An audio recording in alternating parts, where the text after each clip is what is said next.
este vuelo que realizamos con destino a Bruselas.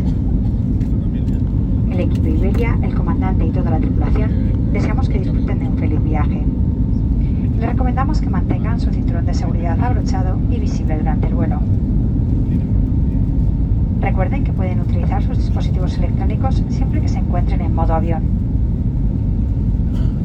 Si se les cayese entre los asientos o detectan sobrecalentamiento o mal funcionamiento del dispositivo, por favor avisen inmediatamente a un miembro de la tripulación. Asimismo, el uso de baterías externas a bordo está prohibido. Tengan especial cuidado si abren los compartimentos superiores, porque durante el despegue el equipaje puede haberse desplazado. Si utilizan el enchufe de su asiento, vigilen en todo momento sus dispositivos. Por favor, tengan en cuenta que el lavabo delantero es de uso exclusivo de clientes de business. Si viajan en cabina business o son titulares de Iberia Club, desde este momento pueden acceder a nuestro servicio gratuito de mensajería a través de nuestro portal Wi-Fi. Ahí mismo también podrán darse de alta como cliente Iberia Club si no forman parte del programa y desean disfrutar de este servicio. Tengan en cuenta que, en caso de sobrevolar grandes superficies de agua, la conectividad podría verse afectada. Gracias por su atención y les deseamos muy buen vuelo.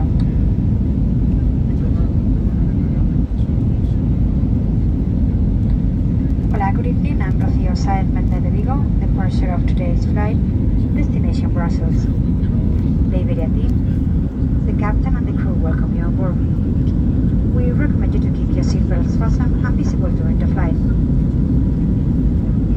Remember that you can use your electronic devices as long as they are in flight mode.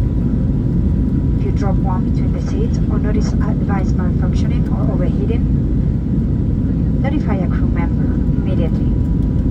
Likewise, the use of power banks on board is forbidden.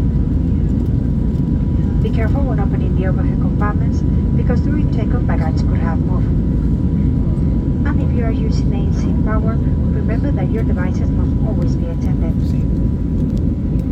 The lavatory located at the front of the aircraft is dedicated exclusively for the use of business class customers. If you travel in the business cabin or are an Iberia Club member, you can now access our free service to chat during the flight through our Wi-Fi portal. You can also register as Iberia Club if you are not part of the program and want to enjoy this service. Thank you for your attention and we wish you a very good flight.